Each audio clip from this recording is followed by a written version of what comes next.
Well, there's something going on in the skies above us. Even the government isn't certain exactly what it is. Recently declassified documents show that U.S. government has for years maintained a program that investigated the health effects of UFO encounters on those who saw them.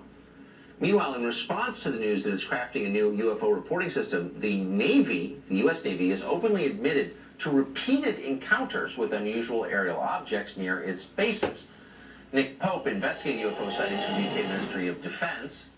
He's been dismissed by others as a conspiracy. That turns out he wasn't. He was totally right. And he joins us tonight. We're glad to have him. So, Nick, first to the news that the U.S. government has investigated the health effects of contact with UFOs. What does that mean?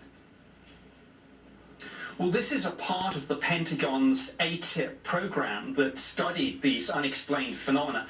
And it's a part that we haven't heard much about. Everyone's been concentrating on the videos of the Navy jets chasing the UFOs. But if you go back to Harry Reid's letter to the Department of Defense, he describes this in terms of the human interface and human effects aspect of the program. And then recently, more recently, when the DIA wrote to Congress about this, in amongst all the papers on exotic propulsion systems that they produced was a paper entitled Field Effects on Biological Tissues. And it seems as if what they were interested in is the effects of all this on the people that witnessed it. And I understand that this involved, for example, things like blood samples, DNA tests, and other medical tests and procedures.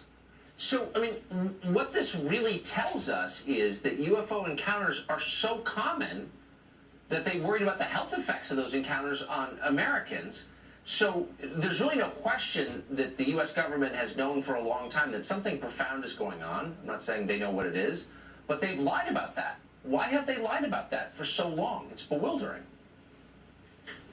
Well, I think there are very difficult defense and national security issues here. And there is also this blurring of the lines. We don't know, we really don't, whether with some of these things we're talking about Russians, Chinese, or something from, shall we say, farther afield than that. And so there's embarrassment. The other point is you can't say we've lost control of our own airspace. But I did a cold case review on a case in the UK where it turned out some military witnesses were probably exposed to UAP radiation.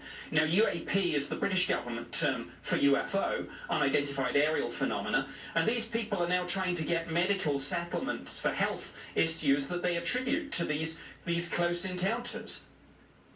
It's almost like there's a whole kind of parallel worlds going on where these stories are addressed, but the rest of us are not even aware of it. And we sort of know that there are these UFO nuts, but it turns out lots of sober, well-educated people have been devoting an awful lot of time to studying this stuff for decades.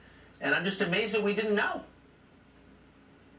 Well, the Ministry of Defense was studying it, the Department of Defense here and the Defense Intelligence Agency, and of course, as you said in your introduction, just last week the Navy have announced a new policy on this to encourage their pilots and their radar operators to come forward and speak out, to destigmatize it. I support that.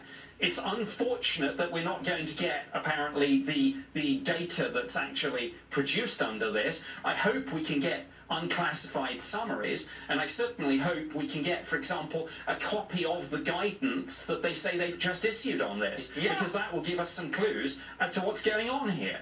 Why the hell isn't the Today Show leading with this every morning for the next 10 years? Is there a more interesting story? I don't think there is. Nick Pope, I know you agree with that. Thank you. Yes, absolutely I do. And look, you know, if the Navy want to diffuse all this UFO hysteria, all they have to say is, look, we're just talking about aircraft and drones, but they don't. Yeah, no, they don't. Telling. Nick Pope, great to see you tonight. Thank you.